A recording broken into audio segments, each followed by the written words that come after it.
So nou, in die tweede deel gaan ons na twee konsepte kyk. Ons gaan kyk na persentasie opbrengs en persentasie suiwerheid. So ek wil net gou soos 'n basiese konsep verduidelik. Vir persentasie opbrengs het jy nou jou reaktans of reaktante en dan vorm daar produkte. So dis nou net oor die algemeen.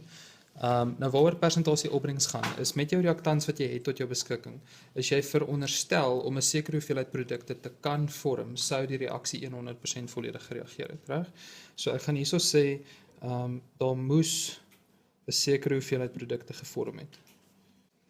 Maar dan sal hulle iewers vir jou sê, daar vorm net byvoorbeeld 'n sekere hoeveelheid gram van een van jou produkte of 'n sekere hoeveelheid volume of iets. En dit gaan dan 10/1 minder wees as dit wat moes vorm.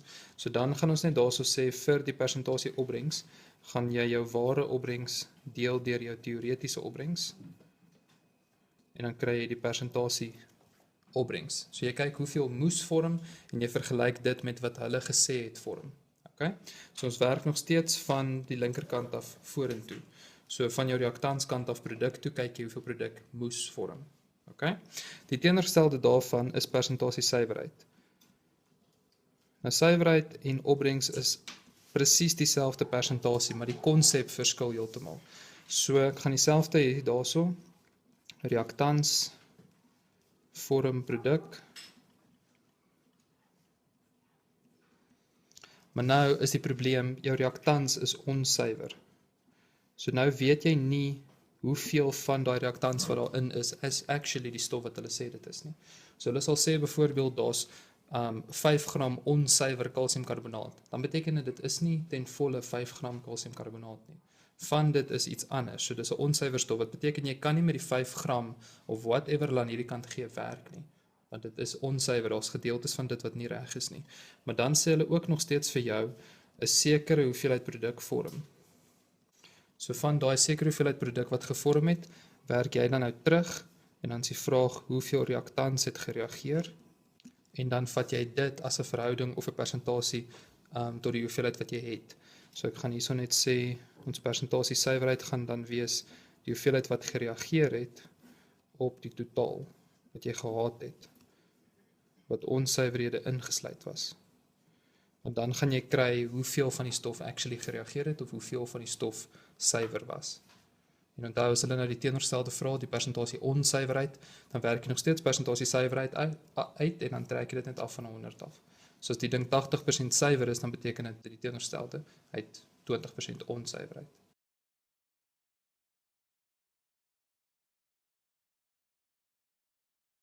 En dan gee hulle vir jou twee goed. Hulle sê vir jou, daar's 15 gram natriumsulfiet poeier. En dan sê hulle net vir jou, in die proses vorm daar 2 kubieke desimeter suiwer SO2. So 2 kubieke desimeter vorm. So nou is die vraag, wat is die persentasie opbrengs van die reaksie? So ek moet nou gaan vergelyk met hierdie 15 gram natriumsulfiet.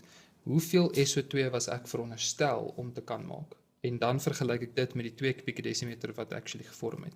So ons gaan begin met die Na2SO4, ag SO3.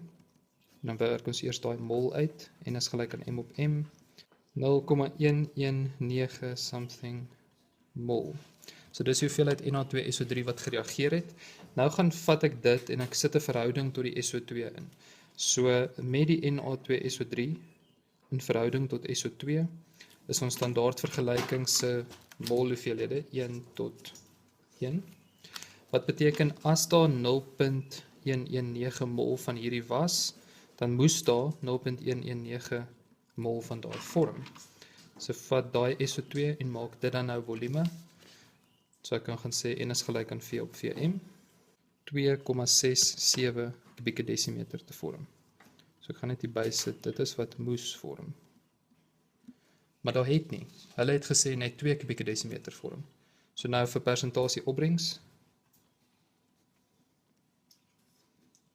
gaan sê ons die ware opbrengs was 2 uit die teoretiese opbrengs wat 2,67 was. So as jy 2 deel deur daai, dan kry jy 75%. So die reaksie was net 75% effektief, want uit die 2,67 wat hy moes maak, het hy net 2 gemaak. Nou, by persentasie opbrengs kan jy die vraag een van twee kante toe benader, dit maak nie saak nie. So ek het gesê die 15 gram, as ons dit in volle laat reageer, dan was daar veronderstel om 2.67 kubieke desimeter te vorm en toe sit ek daai 2 in verhouding tot dit. Jy kan ook die som aan die kant toe doen en sê, want hulle sê aan die begin daar's oormaat Na2SO3. Wat beteken jy kan sê om 2 kubieke desimeter van hierdie te vorm, hoeveel gram van daai moes reageer om dit actually reg te kry. En dan as jy daai mol toevat en terugwerk na daai toe, dan kry jy 11.25 gram dink ek. En dit uit 15 uit is nog steeds 75%. So jy kan of sê hoeveel van hierdie produk sal vorm as ons al hierdie opgebruik, of jy kan terugwerk en sê uit dit wat gevorm het, kan ons aflei hoeveel actually gereageer het en dit ook as 'n persentasie opbrengs sien. So by persentasie opbrengs maak dit nie saak hoe jy die vraag benader nie. Dis net by persentasie suiwerheid wat jy nie van hierdie kant af soontoe kan gaan nie. Want die hele konsep by persentasie suiwerheid is, sê nou maar ek sê vir hierdie 15 gram is onsuiwer, dan kan jy nie die 15 gram mol toevat nie, want dit is nie suiwer 15 gram van daai stof nie.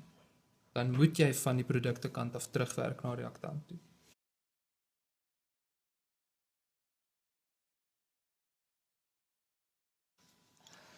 Okay, so hulle sê daar vir jou 'n student wil uitvind watter persentasie van 16 gram C-skulp actually kalsiumkarbonaat is.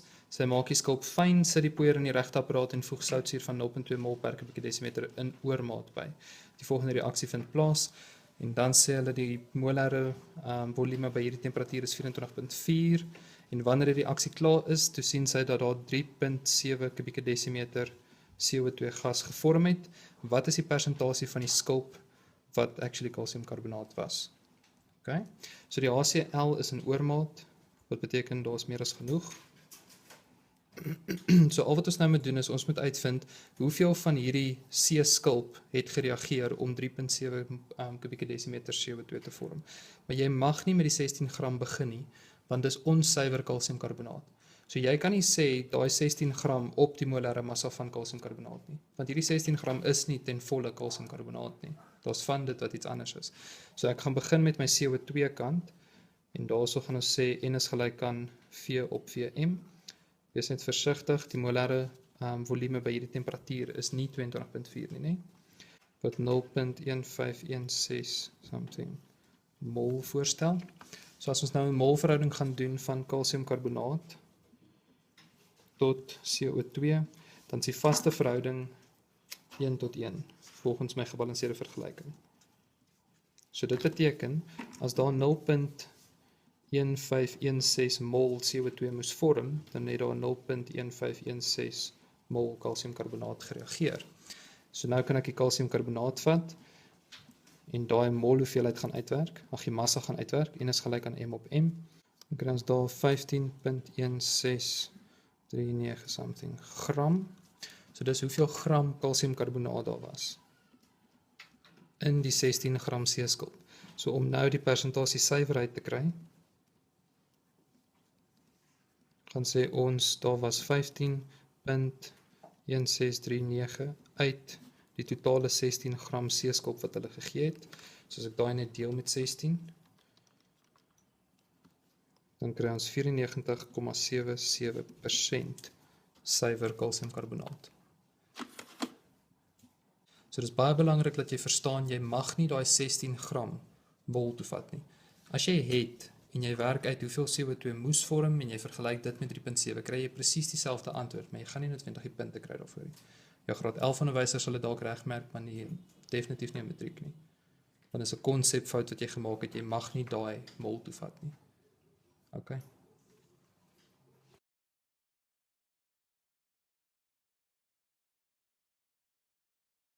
Okay, so as hy met 18,9 gram van daai begin en 'n oormaat BF3, beteken ons meer as genoeg, en 7.5 gram B2A6 kon isoleer, beteken dis wat hy uitgekry het. So 7.5 gram van daai vorm. Wat was die persentasie opbrengs van die B2A6? So weer eens by persentasie opbrengs maak dit nie saak hoe jy die vraag benader nie. Ek gaan werk met die 18.9 gram en kyk hoeveel van daai moes vorm en dit vergelyk met die hoeveelheid wat gevorm het. Jy kan dit ook agterste vorom doen en sê met 7.5 gram van hierdie, hoeveel gram van daai sou gereageer het en dan vergelyk jy dit met die 18.9 wat jy ingesit het om dan te bepaal wat die persentasie opbrengs is. So ek gaan begin met NaBH4. en sê N is gelyk aan M op M, dan kry ons 0.4973 mol. So dan pas ek 'n verhouding toe, NaBH4 in verhouding tot B2H6, is die vaste verhouding vanaf my vergelyking 3 tot 2, wat beteken as daar aan die kant staan 0.4973 something, om die ander kant te kry, gaan ons maal met 2 op 3. Dit die kolom wat jy soek of die verhouding wat jy soek op die verhouding wat jy het, dan kry jy daar 0.3315 something mol. So dis hoeveel B2H6 veronderstel was om te vorm. Maar omdat hulle vir ons gram gee, gaan ek daai dan nou gram maak, B2H6, N is gelyk aan M op M, 9.28 gram, moes vorm. En dan vergelyk ons dit met die hoeveelheid wat actually gevorm het. So dan moes 9.28 gram vorm, maar hulle sê net 7.5 gram vorm. So my persentasie opbrengs gaan wees 7.5 gram het gevorm uit 9.28 gram wat moes vorm. 7.5 op dit beteken 80.78% opbrengs.